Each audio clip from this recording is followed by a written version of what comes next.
What's up, guys? It's Coach Grant with First Down Training. Today we're going to be talking about how to run a whip route versus inside leverage coverage. So we're mainly going to be talking about kind of like off man coverage, I guess you could say, maybe like about 5 yards off on the goal line here, and just how you guys can create separation on a whip route or any kind of inside breaking route or any kind of double move for that matter. Okay, so I hope this helps you out. I hope this brings you some value and teaches you a few new things about route running and how you guys can improve your football IQ as a wide receiver. Now, if you're a wide receiver, fellas, and you want our ultimate wide receiver training package, check out that very first link in the description below. What you'll get access to is a 4-week-long wide receiver gym training schedule where we break down day by day everything the wide receivers need to do in the gym. And then we give you a full technique booklet on every single aspect of the wide receiver position, broken down into specific technical points that you guys need to emphasize. So check out that very first link in the description for our ultimate wide receiver package. Let's get started with this video. So we're looking at this rider from Ja'Marr Chase back when he was in college at LSU. And this is a situation that you guys get a lot on the goal line when you have to run a whip route. So anytime that I have a situation where this guy's off, right? So he's like 2 to 3 yards off, maybe 5 yards off, inside shade. My goal is that my understanding is that his goal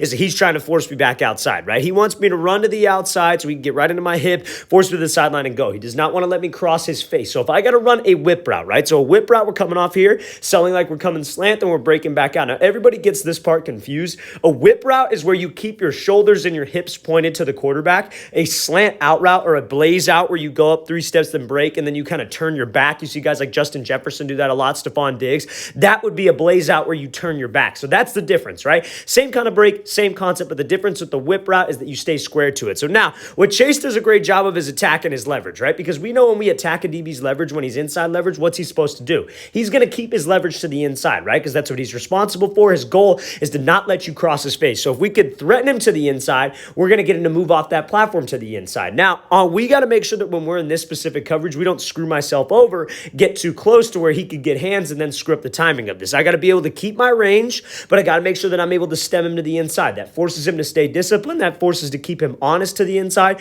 so I can get to move him off that block, right? So now Chase does a great job of actually bursting and really committing his shoulders, committing his hips, actually having speed to the slant route. When we get that guy inside shade, we get him to move off that platform, and then we actually start to threaten him to the inside, he's going to overcommit on this thing a ton because his number one priority is to not let you cross his face. He's going to protect that inside no matter what. And if he doesn't, that's horrible coverage because his goal inside shade, man coverage, is to force you to that sideline. The sideline is his help. So as a receiver, I got to make sure I use that to my advantage. Let's attack his leverage. Let's get him moving off that platform. Let's burst to that slant, committing my shoulders, committing my hips, committing my eyes, and having some speed. And then you see how Chase pops this thing off right now. The only way that we're able to stop on a whip route, fellas, you see it so many times, guys will run a whip route, whether it's maybe not even against zone coverage, but when they break from this slant to get to this break point, they'll be so dang slow right here, and they don't have that drop of their hips. You got to make sure that we have speed to the break. That's what a DB's looking for. A good DB, if he sees that you change your speed and you start jogging into the slant break, your feet start getting real choppy,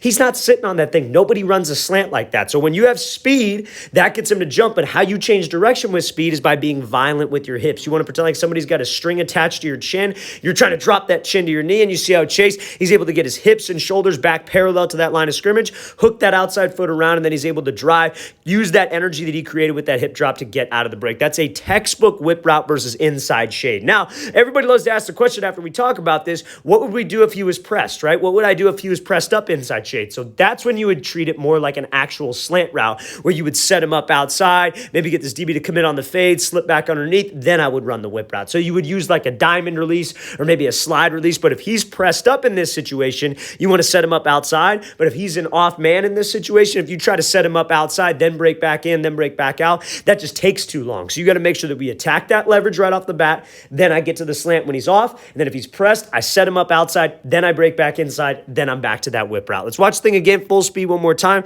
Great job by Chase here attacking the leverage, threatening him to the inside with speed, committing his hips and his shoulders, and then getting out of this route. All right, guys, if you have not heard, next weekend we will be in San Diego for a quarterback and wide receiver training clinic on Sunday, October 24th. So if you guys want a great opportunity to come out and get better with us, 3-hour training clinic for quarterbacks and wide receivers, I myself will be there. I'm also bringing out a speed coach to help you guys out with speed mechanics, running mechanics, and 40-yard dash times, and we'll have a photographer on site to get 50-plus images of each athlete. So I hope you guys could check out the second link in the description below if you're local to the San Diego area and you want to come out for some great work. And again, fellas, any questions at all, please don't hesitate to leave those in the comment section below. Get back to you as soon as I can. I'll see you guys next time.